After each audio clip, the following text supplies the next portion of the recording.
একাংশই বিচাৰে জয়ন্ত বৰাক।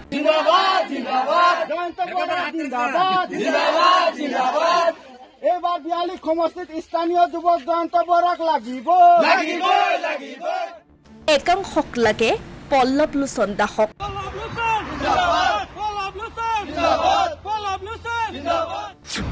বিহালীৰ সাংসদে আকৌ সংগ দিছে আন প্ৰাৰ্থীক।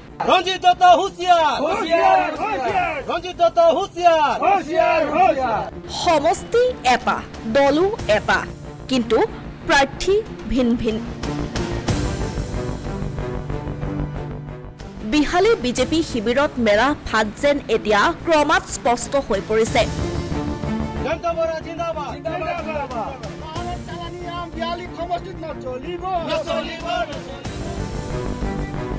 উপনিৰ্বাচনৰ দিন বাৰ ঠিক হোৱাই নাই, বিধায়ক হবলৈ লাগিছে হেতা ওপৰা। হয়, বিহালী সমষ্টিৰ প্ৰাক্তন বিধায়ক ৰঞ্জিত দত্ত সাংসদ হোৱাৰ পাছৰে পৰা বিধায়কহীনভাৱে চলিছে বিহালী সমষ্টি। সমান্তৰালকৈ বিহালীত অব্যাহত আছে উপনিৰ্বাচন কেন্দ্ৰিক সংঘাতো। শেহতীয়াকৈ ASTCৰ চেয়াৰমেনৰ পদ লাভেৰে পল্লৱ লোচন দাস আঁতৰি থকাৰ পাছতেই ৰঞ্জিত দত্তৰ বিহালী বিজেপিত মেলিছে চিৰাল ফাট। ভাৰতীয় জনতা পাৰ্টিৰ কৰ্মী হয়নে? এতিয়া টিকেটো 4-5জন 10জনে বিচাৰিব পাৰে, কিন্তু আমি জনাত পল্লৱ লোচন দাস ক্লিন বোৰ্ড হোৱা নাই। কাৰণ পল্লৱ লোচন দাসৰ যিমান কৰ্মী আছে তেওঁৰ কৰ্মীবিলাক বিহালী সমষ্টিত গোটেইখিনি ঘূৰি আছে। তেওঁ কিবা কাৰণত দিল্লীত আছে বা গুৱাহাটীত আছে, তেখেত আহিব, আমাৰ লগত যোগাযোগ হৈ আছে। গতিকে তেওঁ ক্লিন বোৰ্ড হোৱা নাই, আমি এইটো জানো। মানে অযোগ্য পদ দিলেই টিকেট নিদিব এইটো কোনো কথা নহয়। মিনিষ্ট্ৰী দিও টিকেট দিব পাৰে। This is the secondary things. বিশেষকৈ ৰঞ্জিত দত্তৰ শিবিৰত থকা প্ৰাৰ্থিত্বৰ দাবীদাৰ সুমন শৰ্মা, দিগন্ত ঘাটোৱাৰ আৰু জয়ন্ত বৰাৰ ভিতৰত শেহতীয়াকৈ ৰঞ্জিত দত্তই দিগন্ত ঘাটোৱাৰৰ পক্ষত থিয় দিয়া দেখা পাই শিবিৰ ত্যাগ কৰিছে আন প্ৰাৰ্থিত্ব প্ৰত্যাশীয়ে।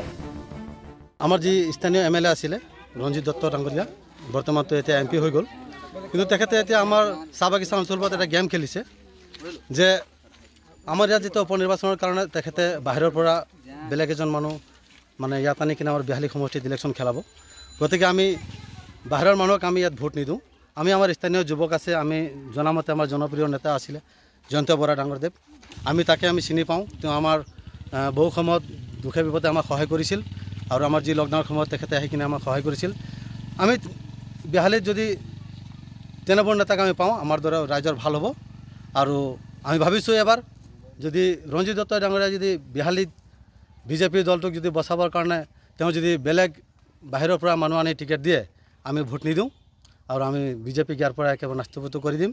যদি আমাৰ স্থানীয় নেতা যি আছে তেখেতসকল ব্যক্তিক যদি দিয়ে, আমি নিশ্চয় বিপুল ভোটেৰে আমি তাক ভোটদান কৰি জয়যুক্ত কৰিম। বাহিৰৰ মানে আমি শুনিব পাইছোঁ প্ৰতাপগড়ৰ দিগন্ত ঘাটোৱাৰ, আৰু আমাৰ প্ৰায় চাহ বাগিচাৰ মানুহে দিগন্ত ঘাটোৱাৰক চিনি নাপায়। গতিকে আমি বাহিৰৰ মানুহক আমাক নালাগে। উল্লেখ্য যে বিহালীৰ বিজেপিত তৃণমূল পৰ্যায়তো আৰম্ভ হৈছে বিদ্ৰোহী বিজেপি কৰ্মীয়ে ৰঞ্জিত দত্তৰ বিৰুদ্ধে আনিছে ধন লেনদেনৰ দৰে গুৰুতৰ অভিযোগো। এতিয়া উপনিৰ্বাচনৰ দিন বাৰ ঠিক হোৱাৰ পাছত বিজেপিৰ শীৰ্ষ নেতৃত্বই কাক প্ৰাৰ্থিত্ব প্ৰদান কৰে সেয়াহে হ'ব লক্ষণীয়। এক কথাত ক'বলৈ গ'লে প্ৰাৰ্থিত্ব যাকেই প্ৰদান নকৰক কিয়, এইবাৰ যেন বিহালী সমষ্টিত এখন ত্ৰিকোণ যুঁজ হ'ব সেয়া কিন্তু নিশ্চিত। অসমীয়া প্ৰতিদিন, ডিজিটেল সংবাদ, বিহালী।